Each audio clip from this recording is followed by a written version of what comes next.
Hello everyone, this is Jolly. আজকে আমি একটা রেসিপি শেয়ার করে নেব।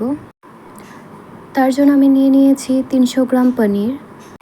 এরপর কিছুক্ষণ এগুলোকে গরম জলে স্নান করিয়ে রাখতে হবে, মানে ভিজিয়ে রাখতে হবে। এর জন্য নিয়ে নিয়েছি ইচ্ছে মতো ভেজিটেবল, যেমন গাজর, ক্যাপসিকাম, আলু, টমেটো, ধনেপাতা। এটা হচ্ছে পোস্ত, চারমগজ আর কাঁচা লঙ্কার পেস্ট। এর পরবর্তীতে কড়াইতে কিছুটা তেল নিয়ে নেব সবজিগুলোকে ভাজার জন্য। তো ফার্স্টে আমি আলুগুলোকে ভেজে নিচ্ছি।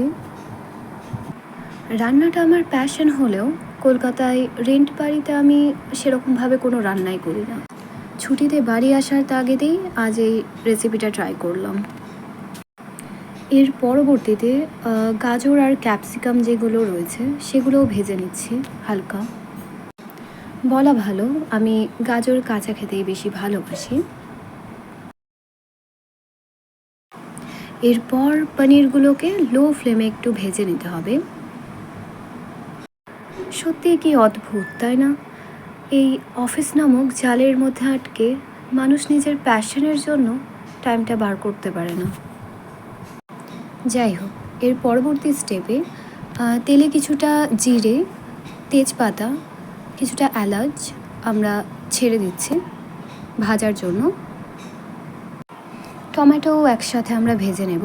এখানে আদাও অ্যাড করা যেত, বাট আমরা আদা অ্যাড করিনি এখানে। কিছুটা চিনি এবং লবণ অ্যাড করেও আমরা এটা ততক্ষণ নাড়তে থাকবো যতক্ষণ এটা স্ম্যাশড হয়ে যাচ্ছে। এবং এর পরবর্তীতে সেই পেস্ট যেটা চারমগজের ওটা অ্যাড করে দেব। এর পরবর্তীতে আমরা 5 মিনিট মশলাটা ভেজে এর সাথে জল অ্যাড করব। যেহেতু আজ নীল পুজো ছিল, তাই রেসিপিটা নিরামিষভাবেই বানানোর চেষ্টা করেছি। পেঁয়াজ রসুন অ্যাড না করেই খুব সাদামাটাভাবেই এই রেসিপিটা বানানোর চেষ্টা করেছি।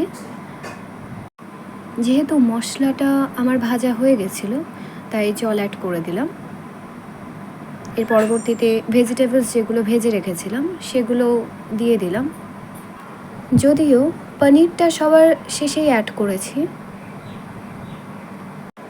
এরপর এই পনির এবং ভেজিটেবলসগুলো গ্রেভির সাথে ভালো করে মিক্সড করে নেড়ে চেড়ে উপর থেকে ধনেপাতা ছিটিয়ে দিয়ে ঢাকা দিয়ে দিলে এই রেসিপিটা কিন্তু আমাদের তৈরি হয়ে যাচ্ছে। ওভেন থেকে নামানোর আগে শুধু আমরা চেক করে নেব এই আলুগুলো ঠিকঠাক সিদ্ধ হয়েছে কিনা। আলুগুলো সিদ্ধ হয়ে গেলেই আমরা ওভেন থেকে নামিয়ে সার্ভ করতে পারবো। এই রেসিপিটা টেস্ট করার পর মাথায় এলো, এখন আমি এলিজেবল বিয়ের জন্য। Parts of a joke, হিহি।